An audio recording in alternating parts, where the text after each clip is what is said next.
7 Mei 2025, Cirebon. Sebuah hari yang seharusnya biasa. Aula megah tempat musyawarah perencanaan pembangunan dipenuhi pejabat berseragam lengkap. Kamera siap merekam dan senyum formal memenuhi barisan depan. Tapi satu orang masuk bukan untuk tersenyum. Kang Deddy Mulyadi berdiri di podium, tak membawa teks panjang, tak pakai basa-basi birokrasi.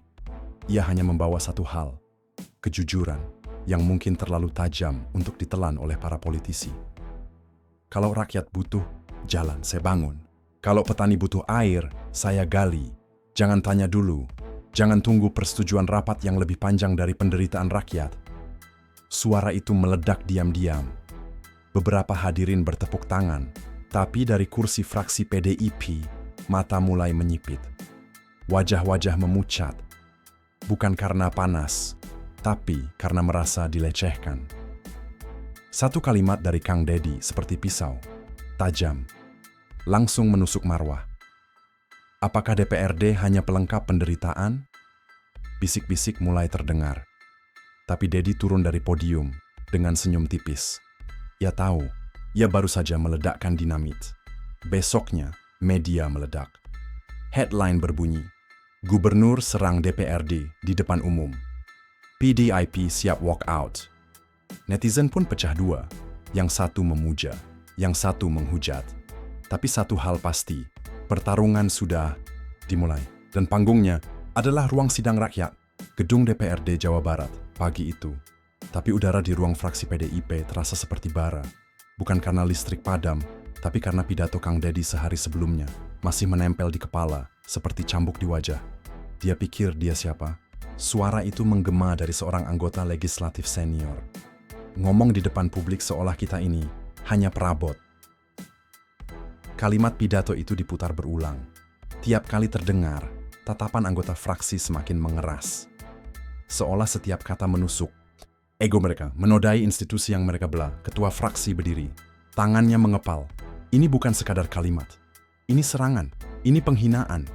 Mereka sepakat. Sudah cukup basa-basi. Aksi politik harus dibalas dengan aksi politik. Walk out. Itulah jawabannya. Bukan dengan teriakan, tapi dengan diam yang mencemooh lebih keras daripada ribuan kata. Sementara di luar, wartawan mulai membentuk barisan. Mereka tahu sidang paripurna nanti bukan sidang biasa. Ini akan jadi arena pertarungan antara kewenangan politik dan gaya eksekutif yang tak mau atur. Dan publik menunggu, bukan untuk dialog, tapi untuk drama politik yang tak lagi bisa disembunyikan di balik meja rapat. Tanggal 16 Mei 2025, ruang sidang paripurna DPRD Jawa Barat terlihat seperti biasa. Mikrofon terpasang, berkas-berkas tersusun rapi, para wakil rakyat duduk di kursi masing-masing. Tapi di balik semua itu, ada badai yang sedang menunggu untuk meledak. Kang Deddy Mulyadi hadir seperti biasa. Mengenakan kemeja putih dan ikat kepala Sunda khasnya, ia melangkah masuk ke ruang sidang tanpa ragu. Wajahnya tenang, sorot matanya lurus ke depan. Tapi, semua tahu, hari ini bukan hari biasa. Saat ia mulai berbicara, seluruh ruangan menahan napas. Bismillah, katanya. Saya laporkan kinerja Pemprov Jawa Barat dalam... Belum sempat ia menyelesaikan kalimat pertama, suara kursi ditarik serentak menggema di seluruh ruang. Puluhan anggota fraksi PDIP berdiri, tanpa sepatah kata, tanpa amarah. Hanya aksi dan langkah kaki meninggalkan ruangan. Mereka walk out, dan seluruh ruangan tercengang. Kang Deddy berhenti bicara. Ia memandang ke arah pintu yang kini terbuka lebar, tapi ia tidak berkata apapun, tidak mengejar, tidak meminta maaf. Ia hanya tersenyum kecil, seolah semua ini sudah ia perkirakan. Di luar, kamera wartawan sudah menunggu. Mikrofon diarahkan ke wajah-wajah panas fraksi PDIP. Kami tidak akan duduk di ruang yang tidak menghormati DPRD. Kalau dia mau kerja sendiri, silakan. Kita ini bukan boneka. Berita ini meledak. Semua media nasional memberitakan peristiwa ini. Video aksi walkout viral di media sosial. Netizen terbelah. Sebagian menyebut DPRD lebay, anti kritik. Sebagian menyebut Kang Deddy otoriter dan arogan. Tapi, satu hal pasti. Hari itu, sidang DPRD berubah menjadi panggung drama paling panas di Jawa Barat. Dan di tengah panggung itu, berdiri dua tokoh besar. Gubernur yang tak suka basa-basi, dan partai yang merasa dilecehkan. Keesokan harinya, suasana di pendopo Gubernur Jawa Barat berubah menjadi pusat perhatian media. Wartawan dari berbagai media nasional memenuhi halaman depan. Semua menunggu satu hal, permintaan maaf. Tapi yang keluar dari pintu utama bukanlah seorang pejabat yang ingin meredam konflik. Yang keluar adalah Kang Deddy Mulyadi. Dengan langkah tenang, senyum tipis, dan kepala tegak, ia berdiri di depan podium, menatap lurus ke arah kamera. Lalu berbicara, "Saya menghormati DPRD, tapi saya juga punya tanggung jawab kepada rakyat. Dan kadang, memilih diam justru membuat rakyat semakin lama menunggu. Suasana menjadi hening. Kalau saya harus dianggap salah demi mempercepat pembangunan," lanjutnya. "Biar saya salah." Kata-kata itu langsung menyebar di media sosial. Sebagian menyebut itu bentuk kebesaran hati. Sebagian menyebut itu bentuk pembenaran yang dibungkus retorika populis. Namun yang jelas, Kang Deddy tidak mundur. Ia tidak mengubah nada suaranya, tidak menurunkan kepala. Ia berdiri, seolah berkata, "Saya tak takut dimusuhi, asal rakyat tahu niat saya." Di balik layar, fraksi PDIP tetap bersidang. Tapi tekanan mulai datang dari arah yang tidak terduga. Beberapa politisi senior dari pusat mulai bertanya, kenapa justru mereka yang terlihat seperti pihak yang marah, reaktif, dan menjauh dari rakyat, dan Kang Deddy? Ia kembali turun ke lapangan, meninjau irigasi, mengunjungi sekolah rusak, membaur dengan rakyat, tanpa membawa rombongan, tanpa kamera, tanpa permintaan maaf. Setelah aksi walkout dan tanggapan tegas dari Kang Deddy, perhatian publik mulai bergeser. Bukan lagi pada siapa yang benar atau salah, tapi pada apa dampaknya bagi masa depan politik Jawa Barat. Stasiun-stasiun televisi mulai mengundang pengamat politik ke acara mereka. Topik utama, apakah yang dilakukan Kang Deddy adalah bentuk keberanian atau bentuk pembangkangan?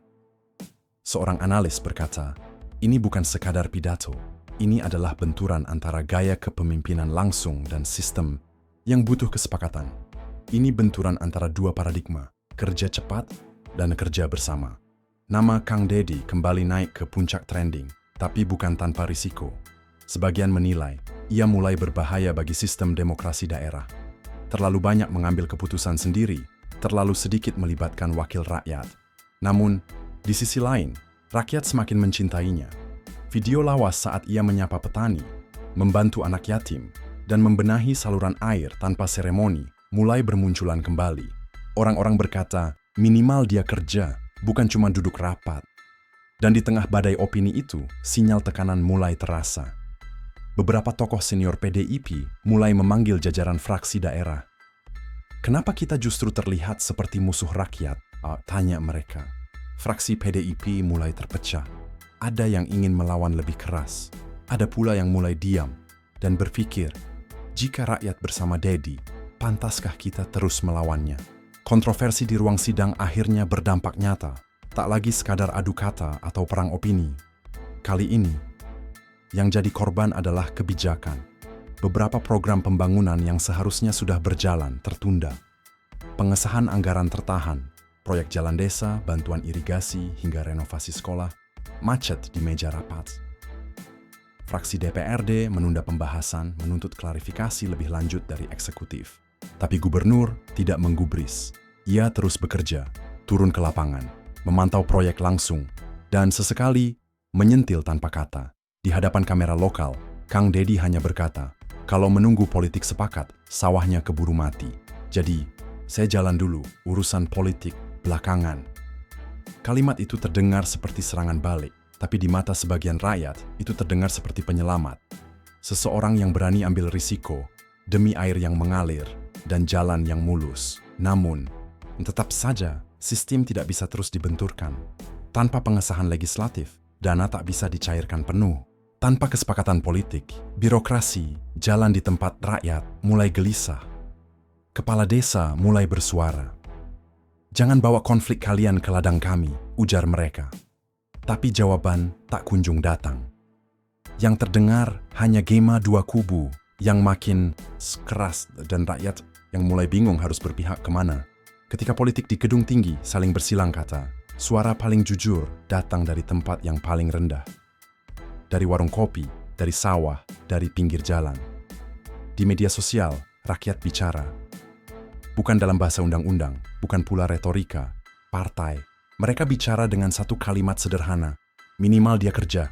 Video-video Kang Deddy kembali bermunculan saat ia membantu ibu-ibu mendorong gerobak, saat ia membetulkan jalan desa tanpa seremoni, saat ia mendengarkan keluhan petani tanpa mikrofon. #Gubernur Rakyat dan kami bersama Deddy trending di berbagai platform. Komentar mengalir deras. Kita sudah terlalu sering dijanjikan. Baru sekarang ada yang jalan duluan. DPRD walk out, Kang Deddy turun ke lapangan. Biar saja mereka ribut, asal Pak Deddy tetap kerja. Di beberapa titik, masyarakat mulai bergerak. Sekelompok warga menggelar aksi damai di depan gedung DPRD. Mereka membawa poster dengan tulisan, "Kami tidak walk out dari rakyat." Di sisi lain, beberapa kader PDIP mulai terdiam. Yang sebelumnya vokal, kini memilih menunduk. Bukan karena kalah argumen, tapi karena mereka sadar yang sedang mereka lawan adalah cinta rakyat. Fraksi mulai goyah, bukan karena tekanan politik, tapi karena tekanan dari hati nurani mereka sendiri. Hari-hari berlalu, konflik mereda, tapi tak pernah benar-benar selesai. Tidak ada permintaan maaf, tidak ada pencabutan pernyataan. Yang tersisa hanyalah dua kutub yang diam, tapi tetap saling mengawasi. Fraksi DPRD memilih tenang, tapi diam, melainkan siaga. Sementara itu Kang Deddy terus bergerak. Ia hadir di desa-desa yang bahkan tidak punya sinyal internet. Ia bicara dengan rakyat yang tak pernah tahu apa itu walk out, tapi tahu rasanya ditinggalkan. Dalam sebuah wawancara eksklusif, Kang Deddy ditanya, apakah ia menyesal telah membuat gaduh? Ia hanya tersenyum, lalu menjawab, "Saya tidak menyesal. Karena kalau saya harus meminta maaf karena membela rakyat, maka lebih baik saya dipecat saja sebagai pemimpin." Kalimat itu menjadi bahan pembicaraan baru. Ada yang memujinya, ada yang mencabarnya. Tapi satu hal tak terbantahkan, ia tidak mundur, ia tidak berubah, dan ia tidak pura-pura baik untuk disukai. Bagi sebagian orang itu berbahaya, tapi bagi rakyat kecil, itu yang mereka cari selama ini.